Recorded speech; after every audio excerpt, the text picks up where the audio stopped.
तमाम देखने और सुनने वालों को अस्सलाम वालेकुम। आप देख रहे हैं मेरा यूट्यूब चैनल और मैं हूं आरिफ राही। जी हां, तमाम दावे धरे के धरे रह गए। जीत जेल में बैठे कैदी के नाम हो गई।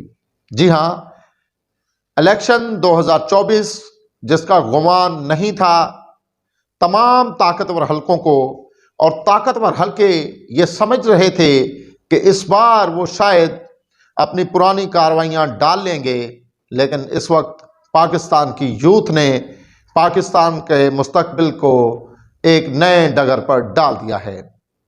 8 फरवरी को इतने वोट डले कि रिजल्ट आने में 2 से 3 दिन लग चुके हैं, लेकिन उसके बावजूद रिजल्ट मैनेज नहीं हो रहा। शुरू में हमने देखा कि सिर्फ और सिर्फ खान की फतह नजर आ रही थी,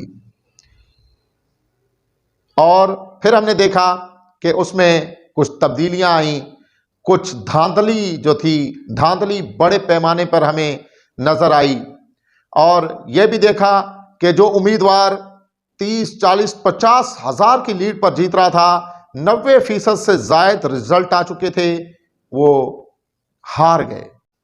जी हां, वो उम्मीदवार जो 50 हजार की लीड में थे, वो उम्मीदवार जिनके जीतने का चांस मुकम्मल हो चुका था, 90% से जायद रिजल्ट जो थे वो आ चुके थे, हैरत अंगेज तौर पर वो हार गए। उनके पास फॉर्म 45 मौजूद है।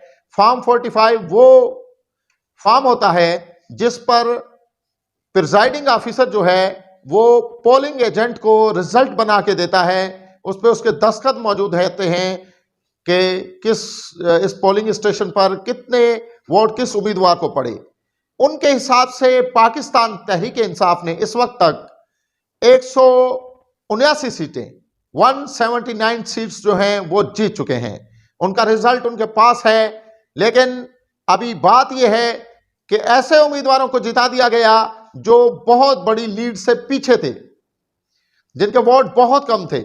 लेकिन पाकिस्तान तहरीक इंसाफ ने जंग लड़ने का ऐलान कर दिया है।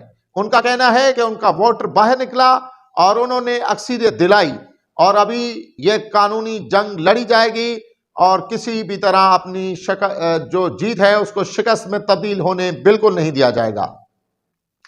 जी हां, केपीके में बहुत बड़ा जो है हमने अपसेट देखा कि पाकिस्तान तहरीक इंसाफ ने बड़े बड़े बुर्जों को उल्टा के रख दिया।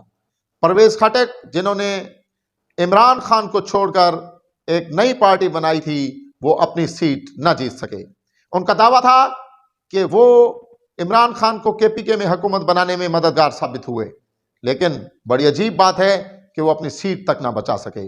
महमूद खान, जिसको इमरान खान ने वजीर आला बनाया केपीके का दूसरे टेन्योर में, वो अपनी सीट ना बचा सके।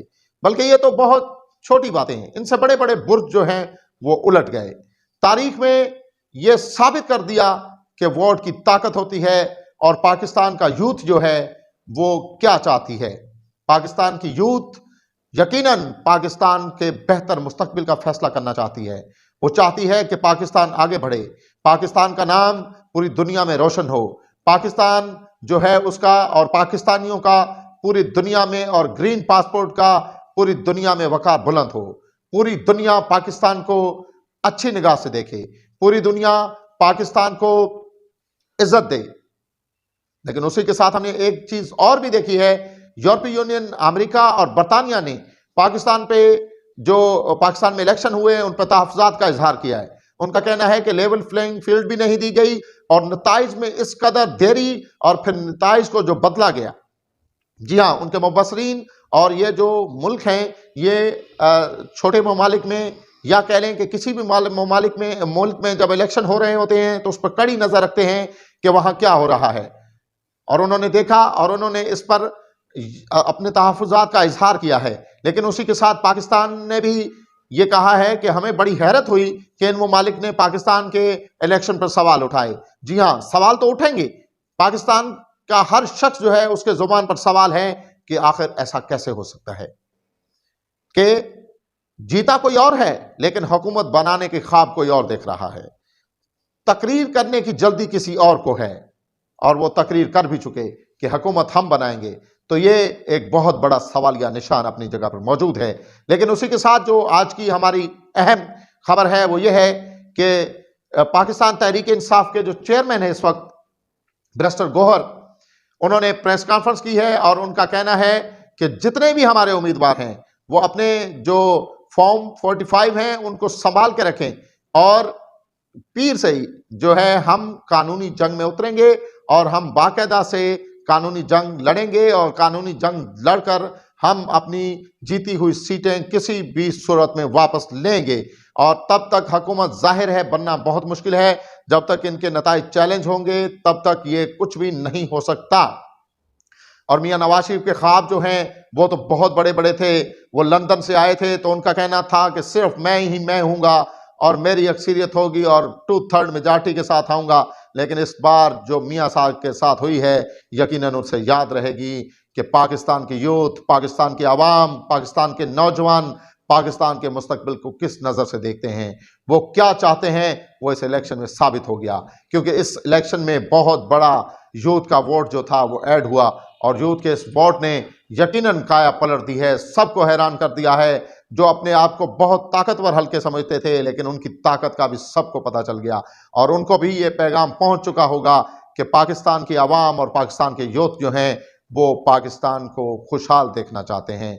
अभी बहुत सारी कानूनी लड़ाइयाँ, कानूनी जंगें चलेंगी, ये अदालतों में केस जाएंगे क्योंकि चैलेंज हो चुके हैं बहुत सारी जगहों पर ये नताइज और रिकाउंटिंग्स होंगी क्योंकि जो जीतने वाला उम्मीदवार है उसको ज़बरदस्ती जो हराने का प्रोसेस है इसको कोई भी जो है वो बर्दाश्त नहीं करेगा। और अगर ये ना हुआ तो यकीनन एक सवालिया निशान अपनी जगह पर मौजूद है कि एक पार्टी जो जीत नहीं सकी वो कैसे स्पीच कर रही है कि हम हुकूमत बनाएंगे। ये बिल्कुल हैरत में डालने के मुतरादिफ है। लेकिन पाकिस्तानी जो हैं वो उनका जज्बा, उनका जोश जो है वो बरकरार है और पाकिस्तान में इंशाल्लाह बहुत अच्छी हुकूमत आएगी और इमरान खान की पार्टी जो है वो बरसर इक़्तिदार आएगी। KPK में तो उन्होंने फाइनल कर दिया है और वहाँ सिर्फ ये नाम अनाउंस होना है कि किसको वो वज़ीर आला करेंगे। और पाकिस्तान तहरीक इंसाफ के जो सिपाही हैं वो इस वक्त मैदान मार चुके हैं और उन सबको मुबारक भी हो कि उन्होंने जो है मैदान मारा। और उसी के साथ पाकिस्तान की यूथ जो बड़ी तादाद में बाहर निकली और उन्होंने अपना हक के राह दही इस्तेमाल किया और अपनी राय दी कि वो क्या चाहते हैं, उनको भी बहुत बहुत मुबारक हो क्योंकि इस इलेक्शन में बहुत ज़्यादा टर्न आउट रहा और बहुत ज़्यादा टर्न आउट जो था वो यकीनन पाकिस्तान की भलाई के लिए ही था और होगा इंशाअल्लाह। आज के व्लॉग में बस यही, रहिएगा हमारे साथ। इंशाअल्लाह नेक्स्ट व्लॉग में भी आपसे होगी गुफ्तगू। तब तक के लिए अल्लाह निगहबान।